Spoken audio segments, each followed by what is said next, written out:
नमस्कार बच्चों, मैं हूं डावरा मिणकिया, हिंदी शिक्षक, केंद्रीय विद्यालय तिरुवन्नामलाई।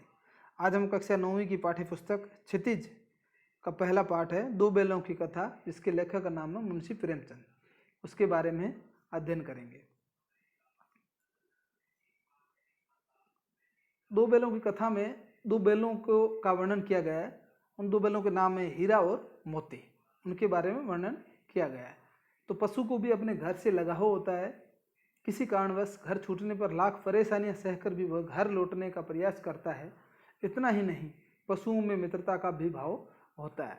तो दोनों पशुओं के बारे में बताया गया। जो दोनों बेल है, हीरा और मोती, उनके बारे में जानकारी दी गई है। लेकिन जितने भी पशु होते हैं उनमें मित्रता का भी भाव होता है और अपने वो किसी भी परेशानियों को सहकर वो घर लौटने के लिए हमेशा तत्पर भी रहते हैं।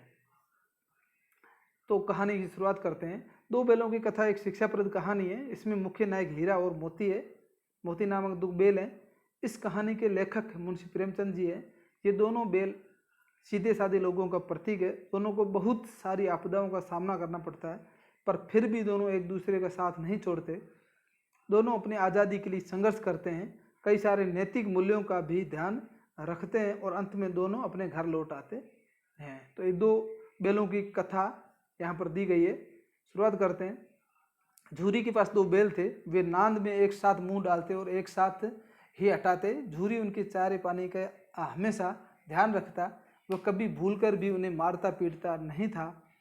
पशु भी प्यार का भूखा होता है। वे भी झूरी को बहुत चाहते थे।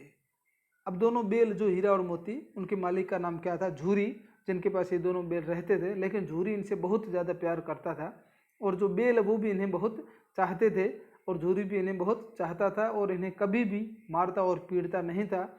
और इन दोनों बैलों में आपस में मित्रता थी। जब इनको चारा डाला जाता तो ये दोनों साथ में मिलकर खाते थे और पानी भी साथ में मिलकर ही पीते थे और झूरी इनका बहुत ध्यान रखता था। झूरी की पत्नी के भाई का नाम गया था। एक बार गया हीरा और मोती को कुछ दिनों के लिए अपने घर ले जाने लगा। झूरी की पत्नी के भाई का नाम क्या था? गया। जो गया वहाँ पे आया और हीरा और मोती को कुछ दिनों के लिए अब घर ले जाने के लिए आया और घर ले जाने लगा। एक बार गया हीरा और मोती को कुछ दिन के लिए अपने घर ले जाने लगा। बैलों को बड़ा आश्चर्य हुआ कि वह उन्हें क्यों और कहाँ लिए जा रहा है। रास्ते में दोनों ने उसे बहुत तंग किया। मोती बाएं भागता तो हीरा दाएं। इस पर गया ने उन्हें बहुत पीटा, क्योंकि जो हीरा और मोती है वो हमेशा से किसके पास रहे थे? झूरी के पास। लेकिन एक दिन अचानक क्या होता है, उनका जो साला होता है, ठीक है, तो वो आता है और कुछ दिनों के लिए अपने जो खेत में बुआई वुआई करने के लिए वो इन दोनों बैलों को अपने घर ले जाने लगा। लेकिन बैलों को बड़ा आश्चर्य हुआ कि जो मालिक है हमारा, हम हमेशा सदैव इनके पास रहे, तो ये नया आदमी क्यों आया और हमें क्यों अपने मतलब यहाँ लेके जा रहा है घर में। तो रास्ते में उसने उन दोनों बैलों ने क्या किया, उस गया को बहुत तंग किया। कभी मोती है वो इस तरफ भागता और कभी हीरा दाएं तरफ भागता। इस पर जो अगर वो उन्हें परेशान करने लगते तो गया ने उन्हें बहुत पीटा। रास्ते में वो हमेशा से उसे छड़ी सी पीटता रहा और फिर आगे घर ले जा करके पहुंच गया। घर पहुंचकर उसने उसके सामने रूखा सूखा डाल दिया, पर उन्होंने उसे सूंघा तक नहीं, क्योंकि बीच रास्ते में जब इन दोनों बैलों ने उसे परेशान किया था तो जो गया था वो घर ले जाकर उन्हें चारा वगैरह कुछ नहीं दिया, मतलब सूखा चारा होता है वो उन्होंने डाल दिया। लेकिन दोनों बैलों ने उसे सूंघा तक नहीं। खाने की बात दूर है, उसे उसके पास भी नहीं गए, उसे सूंघा तक नहीं। रात होने पर दोनों बैलों ने वहाँ से भाग जाने का निश्चय किया। उन्होंने जोर लगाकर रस्सियाँ तोड़ डाली और भाग निकले। अब चारा वो नहीं खाता, उसे वो चारा देता ही नहीं था जो गया, पानी भी नहीं पिलाता था। तो और ये हमें इसलिए परेशान होने लगे थे, जो हमारा मालिक था झूरी, उन्होंने हमें इसको क्या कर दिया, हम दोनों को क्या करते हैं, बेच दिया। तो इनके दिमाग में यही चल रहा था। तो इन्होंने खाना भी छोड़ दिया, चाहे सूखा भी अगर वो दे रहा था फिर भी ये नहीं खा रहे थे। और रात होने पर इन्होंने निर्णय किया कि हमें यहाँ से अपने घर वापस जाना है। तो इन्होंने रस्सियाँ तोड़ डाली और वहाँ से भाग निकले। सुबह होने पर जब झूरी ने उन्हें स्थान पर खड़े देखा तो वह सब कुछ समझ गया और प्यार से उन पर हाथ फेरने लगा। और जैसे ही सुबह हुई तो झूरी क्या देखता है कि अपने जहाँ स्थान इनका था बैलों का, वहाँ पर जब देखता है तो थान पर इन दोनों को खड़े देखता है, हीरा और मोती को। फिर प्यार से उसे उन पर हाथ फेरने लग जाता है। परंतु झूरी की पत्नी उन्हें देखकर जल भुन गई। झूरी की जो पत्नी थी वो उन्हें देखकर, मतलब दोनों बैलों को जल भून गई। जल भून के मतलब उनसे जलने लगी कि मेरा जो भाई था गया वो इनको लेके गया था, लेकिन ये नौटंकी करके वहाँ से वापस भाग के आए, उनको दगा दे के वापस आ गए। उसने उनके सामने रूखा सूखा भूसा डाल दिया, फिर भी वे खुश थे। अब देखो गया ने भी जो सूखा भूसा डाला था लेकिन इन्होंने नहीं खाया था, वहाँ से भाग आए और अपने वापस घर आ गए। लेकिन यहाँ पर भी उसकी जो पत्नी थी जोरी ने, उन्होंने भी उनके सामने सूखा भूसा डाल दिया, लेकिन फिर भी वो अपने घर में थे, इसलिए वो सूखा भूसा भी खा करके खुश थे, प्रसन्न थे। अगले दिन गया फिर आया। इस बार वह उन्हें गाड़ी में जोत कर ले गया। रास्ते में मोती चाहा गाड़ी गड्ढे में धकेल दें, पर हीरा समझदार था, उसने गाड़ी संभाल ली। जैसे तैसे गया घर पहुंचा। अब गया ने उनसे बड़ा सख्त काम लेना शुरू किया। वह उन्हें दिन भर हल में जोतता, जब तक उन्हें मारता पीटता। अब देखो अगले दिन गया, उसको क्या कर दिया, वो ले जाने लगा तो गाड़ी में जोत कर लेके गया।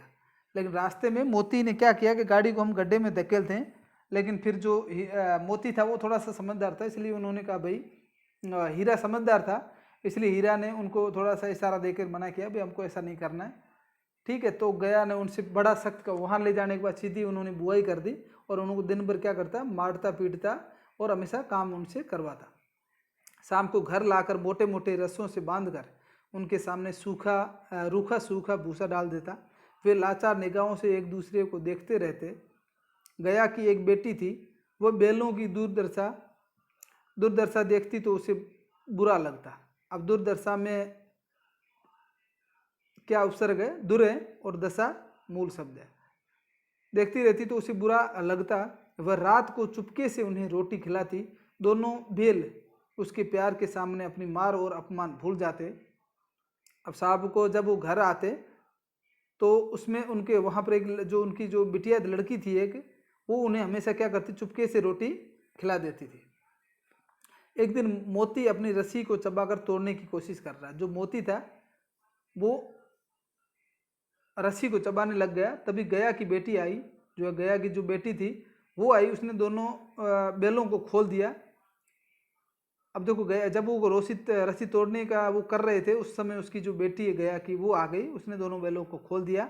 दोनों बैल वहाँ से भाग निकले। थोड़ी देर बाद जब गया को पता चला तो वह भी उनके पीछे दौड़ा, पर उन्हें पकड़ नहीं सका। अब हीरा और मोती आजाद थे। रास्ते में उन्हें एक सांड मिला, वह उनकी ओर लपका तो हीरा और मोती के होश उड़ गए। भागना बेकार था, इसलिए दोनों वे साहस से काम लिया। दोनों ने रास्ते में उनको सांड मिला जो उनको परेशान कर रहा था, लेकिन फिर अगर ये भागते तो और भी ज़्यादा इनको दिक्कत होती, इसलिए इन्होंने साहस के साथ क्या किया, उनका सामना किया। तो सांड ने हीरा पर वार किया तो मोती ने उस पर पीछे से चोट की।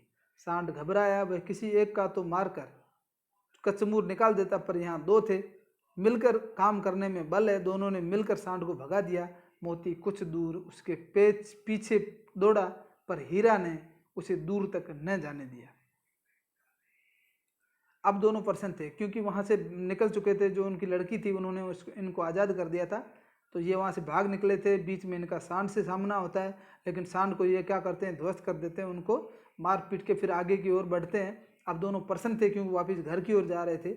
आगे चले तो रास्ते में मटर का खेत दिखाई दिया। भूख तो लग रही थी, हरी भरी मटर देखकर उनकी भूख और भी तेज हो गई। वे खेत में घुस गए और मटर खाने लगे। अब खुश भी थे और अब भूख भी लग रही थी, तो सामने क्या, मटर का खेत दिखाई दिया। ध्यान रखना, किसका खेत था, मटर का खेत। तो मटर का खेत देख करके वो मटर के खेत में घुस गए और खाने लगे। पेट अभी भरा भी नहीं था कि खेत के रखवालों ने उन्हें देख लिया। उन्होंने उन दोनों को चारों ओर से घेर कर पकड़ लिया और कांजी हाउस में बंद कर दिया। कांजी हाउस मतलब जहाँ पर जो आवारा जो पशु होते हैं उनको वहाँ पर कैद किया जाता है, बांध के रखा जाता है। तो कांजी हाउस में बंद करवा दिया। हीरा और मोती ने देखा कि कांजी हाउस में और भी कई जानवर थे, भैंसे, घोड़ियाँ, गधे आदि। सबके सब कमज़ोर और दुबले पतले थे। वहाँ किसी के लिए न चारे का प्रबंध था न पानी का। यहाँ कहाँ आ फंसे, उन्होंने सोचा। अब देखो, जब ये मटर के खेत में जब चारा खा रहे थे तो यहाँ पर आसपास जो रखवाली वाले थे उन्होंने इनको पकड़ करके कांजी हाउस में कैद कर दिया। कांजी हाउस में वही पशु रहते हैं जो आवारा होते हैं, जिनका कोई आसपास उनको कोई न कोई उनका कोई मालिक होता है। तो उनको वहाँ पर डाल दिया। वहाँ पर वो देखते हैं तो भैंसें भी वहाँ पर थी, घोड़ियाँ भी थी और गधे भी वहाँ पर थे, लेकिन चारे की कोई व्यवस्था नहीं थी, पानी की भी कोई व्यवस्था नहीं थी। अब ये दोनों सोच रहे हैं ये तो कहाँ आकर हम फंस गए। फिर भी सोचने लगते हैं और रात होने पर मोती ने हीरा से कहा कि दीवार गिराने का प्रयत्न किया जाए। 2-4 चोटों में ही थोड़ी सी दीवार गिर गई। यह देखकर उनका उत्साह बढ़ा। उन्होंने जोर शोर से चोटें लगाने शुरू की। अब रात को फंस गए थे, खाना पीना कुछ नहीं दे रहे थे, तो रात होने में उन्होंने सोचा भाई क्यों नहीं दीवार को गिराया जाए, और उन्होंने रात में प्रयत्न किया और जोर लगाना शुरू किया और चोट लगाने शुरू कर दी। दीवार में रास्ता बनते ही पहले तो घोड़ियाँ भागी। जब रास्ता हो गया जाने का तो सबसे पहले वहाँ से कौन भागे? घोड़ियाँ। ध्यान रखना, सबसे पहले जब दीवार टूट जाती है, रास्ता बन जाता है, तो वहाँ से सबसे पहले घोड़ियाँ भागती है, फिर कौन भागती है? भैंसे, और फिर बकरियाँ। मोती ने गद्दों को भी सींग मार मार कर भगा दिया। जो गद्दे थे वो मना कर रहे थे भाई हम नहीं जाएंगे, क्योंकि अगर हमारे यहाँ पर जो हमारे मालिक है जो चेक करने के लिए आते हैं तो वो फिर हमें मतलब पिटाई वगैरह हमारी करेंगे। तो वो मना कर रहे थे कि अगर बाहर भी जाएंगे फिर पकड़ के लेके आएंगे, इसलिए मना कर रहे थे। लेकिन जो मोती था उन्होंने गद्दों को सींग मार मार करके भी वहाँ से भगा दिया। उसने हीरा से भी भाग चलने को कहा पर हीरा ने मना कर दिया। मोती मन मार कर रह गया। अब देखो हीरा था, उसको मोती बोल रहा था कि हम भी चलें, लेकिन वो हीरा उन्होंने मना कर दिया। लेकिन फिर मना कर दिया तो दोनों वहीं पे रुक गए। और सुबह होने पर कांजी हाउस वालों ने देखा तो उन्हें बड़ा आश्चर्य हुआ। और कांजी हाउस वाले जब आते हैं देखते हैं तो बाकी तो कोई पशु नहीं है, ये दोनों ही वहाँ पे बैठे हैं। तो उन्होंने हीरा और मोती को नीलाम कर दिया। नीलामी में सबसे ऊंची बोली बोलकर एक व्यापारी ने उन्हें खरीद दिया। वह दोनों को लेकर अपने गांव की ओर चला। मार खाते खाते और भूख सहते सहते हीरा मोती बहुत कमजोर हो गए थे। उनकी हड्डियां निकल आई थी। भूख प्यास से व्याकुल बैलों में कुछ भी दम बाकी नहीं रहा था। वे चुपचाप व्यापारी के साथ चल रहे थे। जो व्यापारी था वो एक बुढ़ा सा आदमी था, क्योंकि जब बोली लगती है तो बोली में सबसे ज़्यादा बोली इसने लगाई थी, इसलिए इन दोनों बैलों को उस व्यापारी को बेच दिया गया। तो जो व्यापारी था एक बुढ़ा सा व्यक्ति था, वो इनको लेकर अपने घर की ओर रवाना हो जाता है। लेकिन जो बैल होते हैं बहुत भूखे रहते हैं, इनकी हड्डियां भी निकल रही होती है और भूख प्यास से ये व्याकुल रहते हैं और इनमें बिल्कुल भी दम नहीं रहता, चलने का भी दम नहीं रहता है। लेकिन फिर भी वो चुपचाप व्यापारी के साथ चलने लगे। तभी रास्ते में उन्हें जाना पहचाना लगा, न जाने कहाँ से दम आ गया। जो जिस रास्ते से वो लेके जा रहा था व्यापारी, जो बुढ़ा व्यक्ति था, तो वो रास्ता हीरा और मोती को जाना पहचाना लगा। हो सकता है उनके दिमाग में पहले रास्ता कहीं माइंड में आ गया होगा, पहले रास्ते ये जाना पहचाना रास्ता है। तो आगे आगे आगे बैल, पीछे पीछे व्यापारी। फिर उन्होंने क्या किया, उनसे भी तेज भागने लगे और व्यापारी जी भी आगे भागने लगे। व्यापारी जी ने देखा भाई ये अचानक से कैसे हो गया, ठीक है। तो पर जब तक वह उन्हें पकड़ता तब तक दोनों बैल अपने घर पहुंचे थे। वो फिर क्या करते हैं, रस्सी उस व्यापारी से तुड़वा करके वहाँ से भाग निकलते हैं और व्यापारी वहाँ पीछे भागता रहता है इनके, लेकिन ये उसकी पकड़ में नहीं आते हैं और वापिस आकर के अपने घर पहुँच जाते हैं। जहाँ कौन सा घर? झूरी के घर। बैलों को देखकर झूरी को बड़ी खुशी हुई। वह उनसे लिपट गया। इतने में व्यापारी आ पहुँचा और उन्हें मांगने लगा। मोती ने आओ देखा न ताओ, वह व्यापारी पर झपटा। व्यापारी जान बचाकर वहाँ से भागा। झूरी की पत्नी भी भीतर से दौड़ी दौड़ी आई। उसने दोनों बैलों के माथों को चूम लिया। अब देखो इतनी इनकी मित्रता देखो। जब रात को वो वहाँ से कांजी हाउस बंद होते हैं, लेकिन फिर भी वो एक दूसरे को छोड़कर नहीं निकल रहा है, इसलिए दोनों पकड़े जाते हैं। फिर नीलाम होते हैं, इनको खाना वाना कुछ नहीं मिलता है, साथ में आते हैं। लेकिन जब रास्ता जाना पहचाना लगता है तो वो व्यापारी से भी आगे भागने लगते हैं, रस्सी तुड़वा करके सीधे घर आते हैं। और यहाँ पर सुबह जब देखता है झूरी तो उनसे लिपट जाता है और अपने मन के अंदर उनके प्रति प्रेम और ज़्यादा उमड़ आता है। जो झूरी थी, झूरी की जो पत्नी थी, वो उनसे घृणा करती थी। वो दौड़ी दौड़ी आई और उन दोनों के माथों को चूम लिया और उनको चारा वारा डालने लगे और उनसे लगातार प्रेम करते रहे और प्रेम करने लगे। देखो तो ये कविता होगी कहानी होगी हीरा और मोती की। इनको हमने पढ़ा, ठीक है। तो इसमें देखो झूरी आ गई, अगर हम इसको कैरेक्टर में देखा, झूरी आ गई, हीरा मोती आ गए, ठीक है। गया आ गया, एक बुढ़ा व्यापारी आ गया, ठीक है। कांजी हाउस जो मकान वो आ गया, मटर का खेत आ गया, और जो कांजी हाउस के अंदर जो कितने सारे जो पशु थे उनके, जैसे बकरियां हो गई, घोड़े हो गए, भैंसें हो गई, ठीक है, और गधे हो गए। तो ये सारे इसके अंदर कैरेक्टर के रूप में हैं, ठीक है। तो ये कहानी खत्म होती है। इससे हमें ये शिक्षा मिलती है कि कभी भी हार नहीं मानना चाहिए, हमेशा संघर्ष करना चाहिए।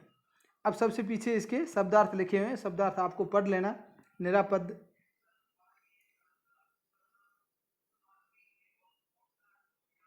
निरापद का मतलब होता है सुरक्षित। पंचाई मतलब पालतू पशुओं की एक नस्ल होती है। गोई मतलब जोड़ी होती है। कुलेले मतलब क्रीड़ा होती है। विषाद मतलब उदासी, पराकाष्ठा, अंतिम सीमा। पगहिया मतलब पशु बांधने की रस्सी, जहाँ पर पशु को जो पगहिया मतलब पशु, कोई भी पशु जिसको बांधा जाता है। गराव मतलब फुंदेदार रस्सी, जो बेल आदि को गले में पहनाई जाती है, जो बेल वगैरह होते हैं उनके गले के अंदर पहनाई जाती है। टिटकार मतलब मुंह से निकलने वाला टिक टिक का शब्द। मसहलत हितकर, रगेदना यानी खदेड़ना, रवेड़ यानी पशुओं का झुंड, साबिका यानी वास्ता, सरोकार, यान यानी पशुओं को बांधे जाने की जगह। ये यान नहीं है, यहाँ पर ये थान है, थे। ठीक है। कांजी औसन मवेशी खाना, उत्सव यानी उत्सव आनंद। तो ये हो गए शब्दार्थ, और आपका ये चैप्टर खत्म होता है। इसके प्रश्नोत्तर है वो मैं आपको दे दूंगा, और आप वहाँ का गूगल क्लासरूम में जा करके इसके प्रश्नोत्तर है, PDF फाइल है, इसका वीडियो है, और भी कई सारे वीडियो इस पाठ से संबंधित, तो आप उसको देख सकते हैं और अपने प्रश्नोत्तर अपनी पुस्तक में करने हैं। धन्यवाद।